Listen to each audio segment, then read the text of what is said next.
was a time, so say the folklores of Mindanao, when the heavens kissed the earth. The earth, you see, was once a paradise, and paradise was earth.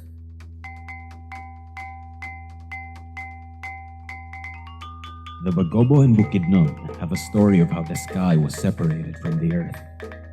The old storytellers say that when the world was made, the sky laid low over the earth. The sky hung so low that when people wanted to pound their rice, they had to kneel on the ground to get a play for the arm. Then the poor woman, named Tuglibong, said to the sky, "Go up higher! Don't you see that I cannot pound my rice well?" So the sky began to move upwards. When it had gone up about 5 fathoms, the woman said again, "Go up still more." This made the sun angry at the woman, and so he rushed to rise from the earth. Heaven and earth, from that day on, became separated. We are all familiar with this story because it is our very own story of human arrogance, the disconnect from the shared inheritance, in our rush to acquire the fruits of the earth. We have separated not only heaven and earth, but ourselves and nature, them and us, you and I. In the Philippines, forests and seas are home to a significant part of the planet's biological diversity and possess an outstanding level of endemism across all groups of plants and animals. The abundance and generosity of Philippine forests have also sustained the many cultures which arose out of the same beneficence. Here, especially in Mindanao, people and nature shape and reshape each other in a mutual embrace of dynamic cultures and evolving landscapes. Mindanao is indeed blessed with many natural resources.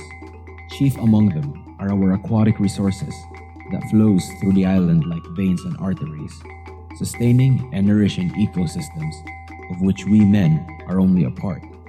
We acknowledge this great gift of water by our island's name, Mindanao, people of the Danau, Ranao, Lanao, or lake, alluding to the lakes of Maranao and Maguindanaons. It affirms that the Mindanaoan identity is shaped by nature. We are in fact children of Mindanao's water. Different cultures in Mindanao and Sulu draw their ethnic identities from the different names and forms of water. Sbu, Suba, Kaulo, Ulangi, Agus, Laot, Sug, El. The Tiboli considers the Sbu, or lake, as their cultural heartland. The Manobo get their name from Mansuba, or people of the stream. The Taga-Kaulo are people of the headwater. The Pulangi Basin is the heartland of the Bukidnon tribes, while Agusan is home to the Banwaon, Mamanwa, and Agusanon Manobo. The Sama Dilaot and Tausug are people of the current. Zamboanga is still called Sambuangan, or a place to moor their boats, by the Sama people. Davao is Davo to the Obo, referring to the flat alluvial plains near the mouth of the river. Truly, aside from cutting through hard rocks with its unrelenting will, Mindanaoan water, it seems, has also carved out its people's identities. Tuglibong's pounding of rice, which separated the earth and sky, reflects our new social order of production and surplus. We are paralyzed by our invented economic systems. The current concept of development is defined and driven by a market and profit-oriented economy, in which the entire creation and its resources are viewed merely as commodities. It is a system of economy that strives to exploit everything for the betterment of life without any concern for future generations. The story is all too familiar. Conversion to agriculture, including the recent expansion in the region devoted to oil palm plantations, continues to be a main cause of forest loss, particularly in Mindanao. Meanwhile, a large portion of mangrove areas have been converted to shrimp farms or rice cultivation.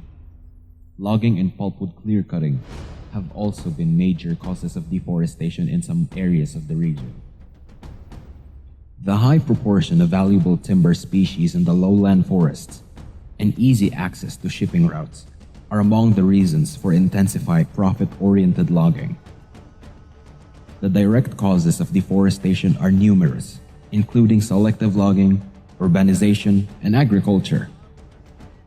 These drivers can act singly, but most commonly work in concert, especially at a broad scale. The vulnerable poor who live in or near forests are often the most affected, compounded by global warming, social inequities, and an ever-expanding consumer market, radically heightens vulnerabilities of these forest-dependent communities.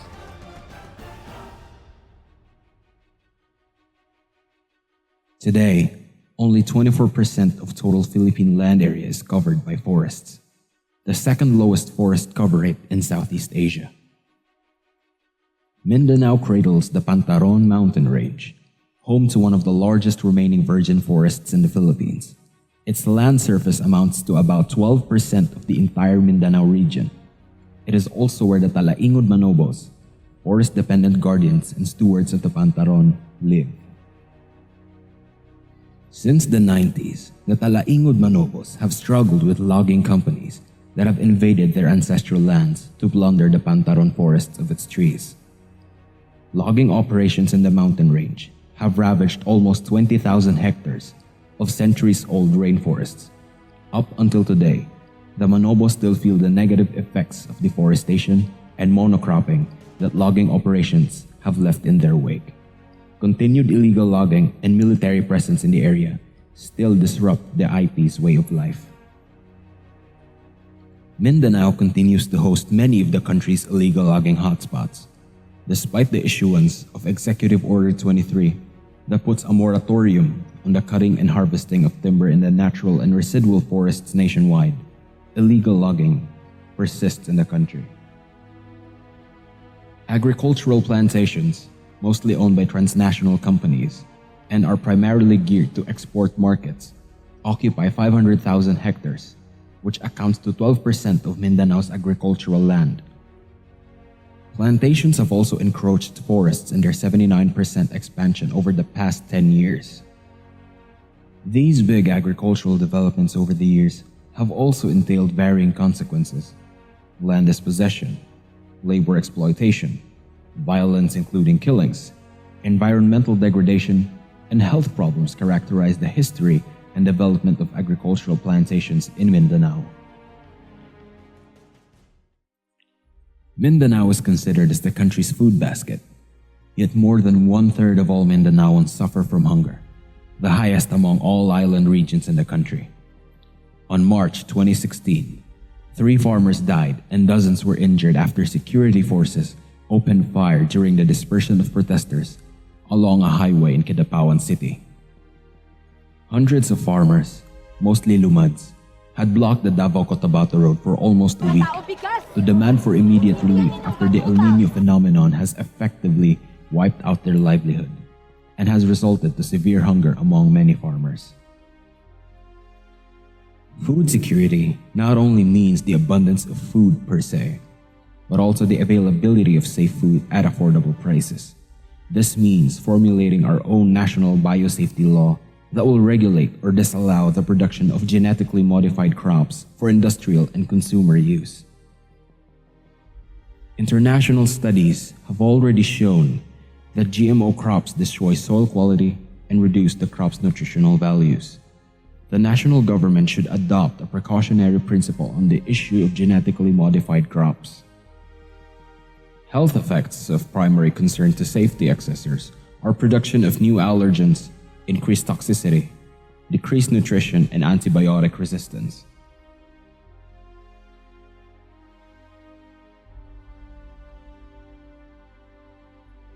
Despite claims of mining industries that they contribute to the Philippine economy, data shows that mining industries roughly chip in the 1.2% to the nation's GDP. Mining in the Philippines is bad for many reasons.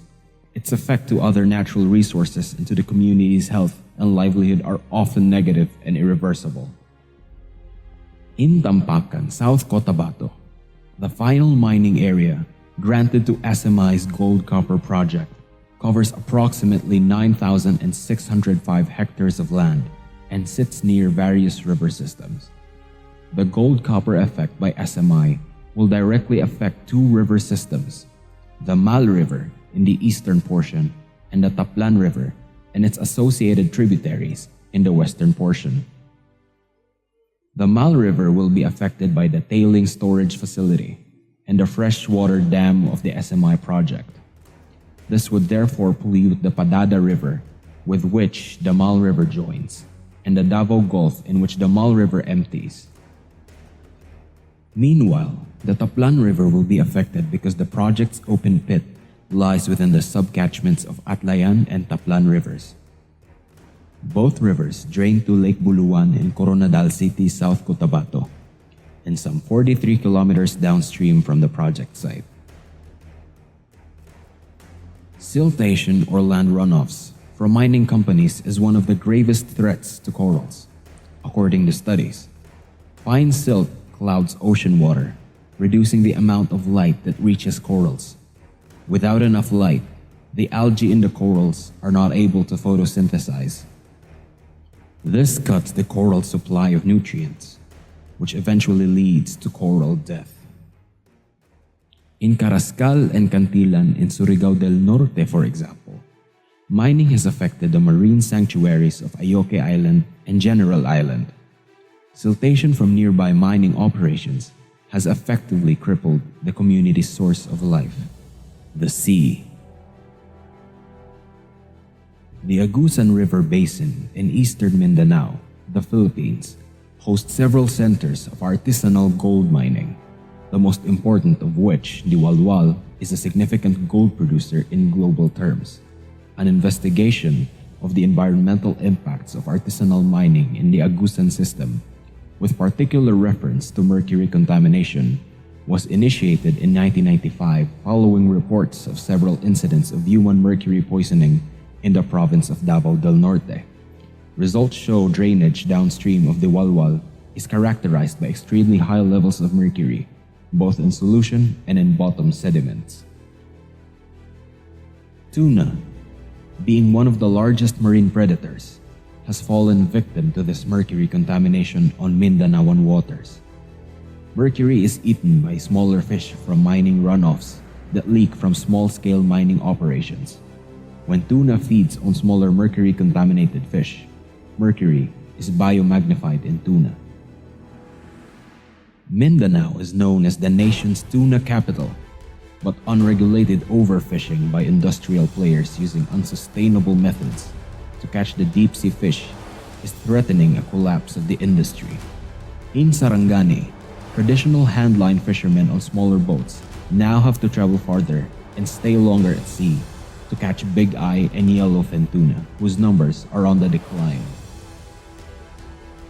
Coal is the world's top contributor to global warming, the leading culprit for climate change. The Philippines has consistently been on top 10 of the world's most vulnerable countries to climate catastrophe. However, even with our vulnerability to climate change, the previous administration has lined up 45 new coal-fired power plants in the Philippines to solve what business and power industry leaders project as the looming power shortage in 2015. The sheer number of coal-fired power plants built at a time when such plants are already being phased out in the West are alarming environmentalists.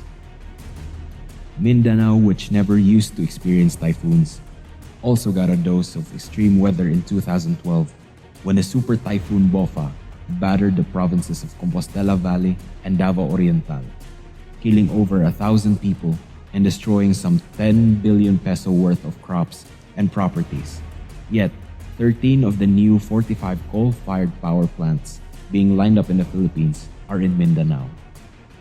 Our experience in communities hosting coal operations reveal adverse health impacts, environmental degradation, loss of biodiversity, contamination of aquifers, water stress, displacement of communities, and desecration of cultural heritage areas.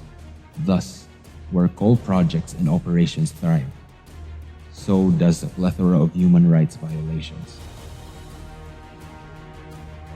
Urbanization is one concrete proof of human development.